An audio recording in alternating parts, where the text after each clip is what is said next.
500,000 people are enslaved in the United States at the time of the country's founding. Northern states gradually abolished slavery.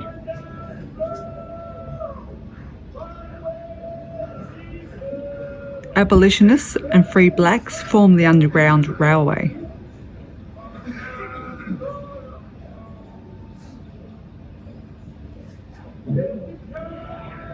Fugitives take extraordinary measures.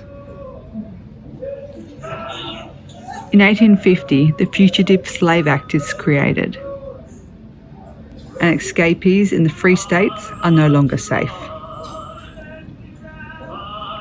By 1860, 4 million people are enslaved in the United States.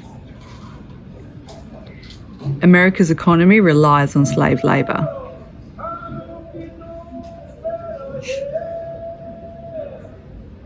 In 1860, Abraham Lincoln, who is an opponent of slavery, is elected president. The southern states secede from the Union. And in 1861, the Civil War erupts and the nation is torn apart. Men of colour join the fight for freedom. The lives of the enslaved and the fate of the nation hang in the balance. From 1619 to 1865, millions of people were enslaved in the United States. For almost 250 years, the labour of the enslaved built the economic foundation of the new nation. But the fight for civil rights continues. Please move to the back of the bus. I need that seat now. Please move back. If you can sit there in other buses, suppose you get off and into one of them. If you don't move out of that seat, I'll have you arrested. Get up from there. In 1955, if you had not moved by this point, you would be arrested. Laura was just nipping in to grab a loaf of bread. Comes back with all a bag of shit. I'll be a minute. I'll just be a minute. Dr. Martin Luther King Jr. became a spokesperson in the civil rights arena and encouraged peaceful protest. A peaceful protest was instigated by the Greensboro Four. After they sat at the whites-only lunch counter in Woolworths and were refused service, they returned with 25 other students. This act became known as a sit-in and spread across the states of America. Now tonight we have a most important business to try to accomplish, to try to have one major role-playing experience of an actual sit-in. What did you come here again for? You know you can't be served. Yeah. Trying to analyze the way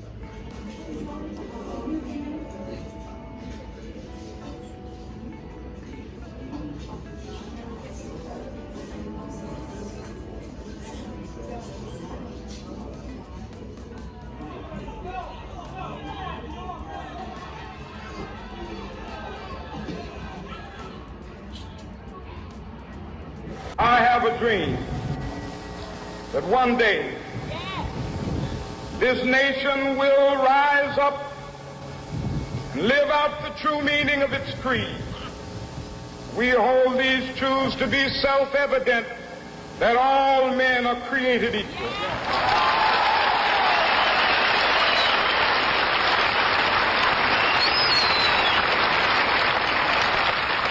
I have a dream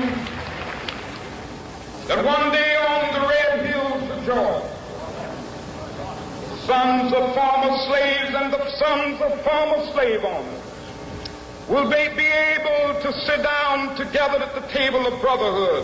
I have a dream that one day, even the state of Mississippi, a state sweltering with the heat of injustice, sweltering with the heat of oppression, will be transformed into an oasis of freedom and justice. I have a dream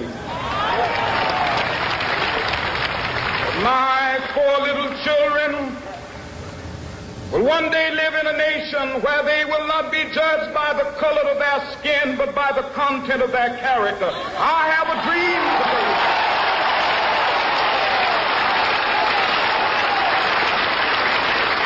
I have a dream that one day, down in Alabama, with its vicious racists, with its governor having his lips dripping with the words of interposition and nullification.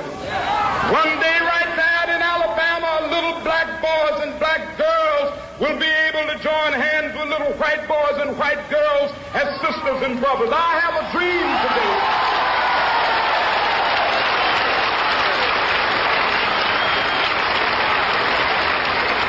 I have a dream that one day every valley shall be exalted.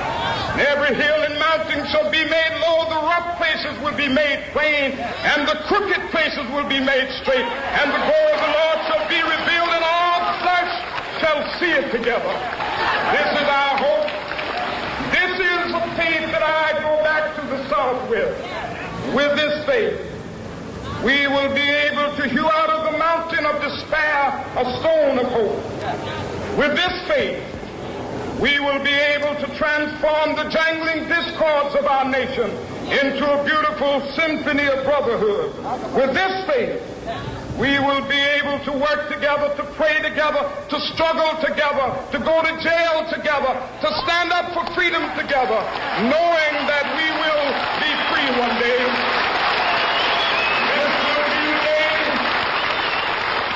This will be the day with all of God's children be able to sing with new meaning, my country, tears of thee.